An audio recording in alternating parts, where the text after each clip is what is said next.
मैं मनीष को व्यक्तिगत तौर पे जानता हूँ।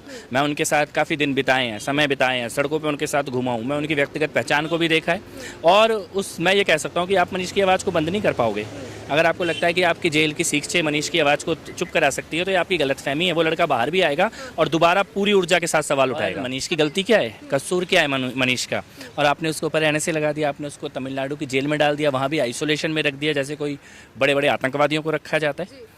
तो कसूर क्या है कि सरकार से सवाल पूछना कसूर हो गया। इसमें तमिलनाडु की सरकार की तो खाली इतनी भूमिका है कि वो वही कर रहे हैं जो उनके बिहार में बैठे हुए दोस्त बोल रहे हैं। असली तो ये बिहार की सरकार, वो उनके पेट में दर्द है। उनके हर क्रांतिकारी की परीक्षा होती है, हर योद्धा की परीक्षा होती है, वो मनीष की परीक्षा है और मनीष इस परीक्षा से सोने से तप के बाहर निकलेगा, मेरे को पूरी उम्मीद है।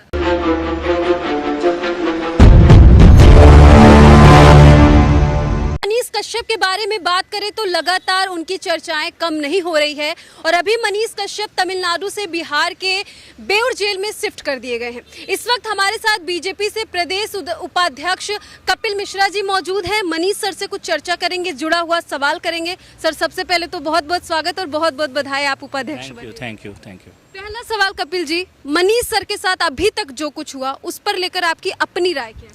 नहीं, मैंने पहले दिन जब मनीष भाई को गिरफ्तार किया गया, जब उनके ऊपर एनएसए लगाया गया, मैंने उसी वक्त भी ये बात कही थी और तब से लगातार मैं ये बात कह रहा हूँ कि शायद भारत के मॉडर्न भारत में, आज़ादी के बाद के भारत में पत्रकार के ऊपर इस प्रकार के अत्याचार के बहुत कम उदाहरण देखने को आए हैं।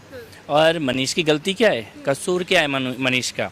और आपने उसके ऊपर एनएसए लगा दिया, आपने उसको तमिलनाडु की जेल में डाल दिया, वहाँ भी आइसोलेशन में रख दिया जैसे कोई बड़े बड़े आतंकवादियों को रखा जाता है। तो कसूर क्या है कि सरकार से सवाल पूछना कसूर हो गया, या सच बताना कसूर हो गया, या जो पुल गिरने वाले थे उसके बारे में चेतावनी देना, इस प्रकार के जागृति करना, ये कसूर हो गया? गरीब मजदूरों की आवाज उठाना, गरीबों की, मजदूरों की, युवाओं की, समाज की जो आवाज़ उन्होंने उठाई है और लोग उन्हें सुन रहे हैं। ऐसा तो है नहीं आप उसको आप क्या जेल में डाल के उसकी आवाज़ बंद कर दोगे क्या? तो मेरे को ये लगता है कि, और इसमें तमिलनाडु की सरकार की तो खाली इतनी भूमिका है कि वो वही कर रहे हैं जो उनके बिहार में बैठे हुए दोस्त बोल रहे हैं।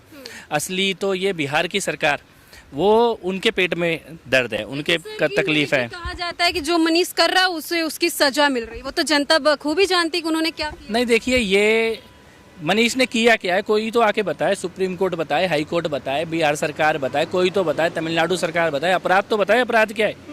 जिस खबर के लिए आप आरोप लगा रहे हैं वो खबर तो देश के सभी बड़े चैनलों पे चली, सभी बड़े अखबारों पे छपी। उन्हीं खबर पे बाकी जितने लोगों के ऊपर केस हुआ उन सबको आपने बेल दे दी। उन्हीं खबर पे अखबारों को तो आपने खाली एक राइटिंग में माफ़ी मांगने पर ही छोड़ दिया। उस पर आपने मनीष कश्यप को जेल में रखा हुआ है। निशाना मनीष कश्यप, निशाना खबर बहाना है, असली में मनीष पे निशाना लगाया गया है। उसकी आवाज़ बंद करने की कोशिश है, तोड़ने की कोशिश है। लेकिन मैं ये जानता हूँ, मैं मनीष को व्यक्तिगत तौर पे जानता हूँ। मैं उनके साथ काफ़ी दिन बिताए हैं, समय बिताए हैं, सड़कों पे उनके साथ घुमा हूँ। मैं उनकी व्यक्तिगत पहचान को भी देखा है और मैं ये कह सकता हूँ कि आप मनीष की आवाज़ को बंद नहीं कर पाओगे। अगर आपको लगता है कि आपकी जेल की सीख मनीष की आवाज़ को चुप करा सकती है तो ये आपकी गलतफहमी है। वो लड़का बाहर भी आएगा और दोबारा पूरी ऊर्जा के साथ सवाल उठाएगा। कपिल जी, तमिलनाडु मदुरई जेल में थे और बिहार पेश होना था कोर्ट में, डेट पे डेट दी जा रही थी, लेकिन अभी बिहार में जब वो आए हैं तो माहौल क्या कुछ था वो आपने देखा? भावुक। देखिए, जनता का सपोर्ट है, जो नारे लग रहे हैं वो तो एक अलग बात है, लेकिन असली में तो भावुक माहौल है। और सब देख रहे हैं कि एक बच्चे को, एक लड़के को, युवा को, जो कि खाली सवाल पूछ रहा था और बड़े जेन्युइन सवाल पूछ रहा था, उसको आप इस प्रकार से प्रताड़ित कर रहे हैं। बिहार की सरकार, मेरे को लगता है इस वक्त बिहार की सरकार को शायद ये अंदाज़ा नहीं है कि जनता में कितना आक्रोश है। माताओं बहनों में जो सड़कों पे तो नहीं आई हैं, घर में बैठ के देख रही हैं, लेकिन आक्रोश है और वो आक्रोश बहुत भारी पड़ेगा सरकार को। सर, जो चीज़ अब हुई उनको बिहार लाया गया, यही चीज़ पहले भी हो सकती थी, डेट पे डेट। एक्चुअली वो टॉर्चर करना चाहते हैं, किसी भी बहाने से मनीष का टॉर्चर करना चाहते हैं। सबसे पहले तो ये केस ही नहीं होना चाहिए था, अरेस्ट ही नहीं होना चाहिए था, जमानत तो जानी चाहिए थी। अगर आप केस भी कर रहे हैं तो से लगा दिया गया मनीष का। ये मैं कह रहा हूँ कि ये टॉर्चर करना चाहते हैं कोई भी। और फिर सुप्रीम कोर्ट जो 24-24 घंटे में जहाँ पर सुनवाई होती है, वहाँ मनीष के लिए सुनवाई नहीं हो रही, सुनवाई भी हो रही है तो कोई राहत नहीं मिल रही है। ये एक सिस्टमेटिक टॉर्चर मनीष कश्यप का किया जा रहा है, इसमें तो कोई दो राय नहीं है। व्यक्तिगत आप मनीष कश्यप को जानते हैं, एक फौजी के वो बेटे हैं और क्या कुछ करते हैं वो आप भी देखे सब जानते हैं, तो मनीष कश्यप के साथ इस तरीके का बर्ताव आखिर कहाँ तक सही? नहीं, ये परीक्षा है, हर क्रांतिकारी की परीक्षा होती है, हर योद्धा की परीक्षा होती है। वो मनीष की परीक्षा है और मनीष इस परीक्षा से सोने से तप के बाहर निकलेगा, मेरे को पूरी उम्मीद है। मनीष कश्यप को लेके क्या कुछ मैसेज देना चाहेंगे बिहार की जनता को और आप अपनी तरफ? नहीं, मेरा केवल यही मैसेज है कि जो कुछ हो चुका है ये अत्याचार की हद है, अत्याचार की सारी सीमा टूट चुकी है। अब सरकार को अपनी जिद्द छोड़ देनी चाहिए और एक बच्चे के ऊपर इतना टॉर्चर शोभा नहीं देता।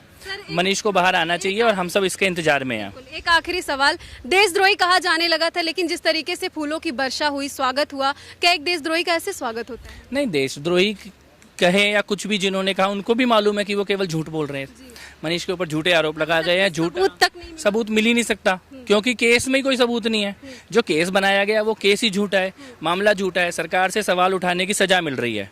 और कितने दिन कर लोगे, कितने दिन बंद रख लोगे आप उसको? मनीष कश्यप का कब तक साथ देंगे? नहीं, मनीष के हम तो बाहर आने का इंतजार कर रहे हैं, स्वागत करेंगे जब मनीष बाहर आएंगे। Thank you. तो देखिए, कपिल मिश्रा जी ने साफ तौर पे कहा कि मनीष कश्यप के बाहर आने का वो बहुत ही इंतजार कर रहे हैं और इनकी बातों को लेकर आप क्या कुछ कहेंगे, मनीष कश्यप को लेकर क्या कुछ कहेंगे, कमेंट में जाके हमें जरूर बताइएगा।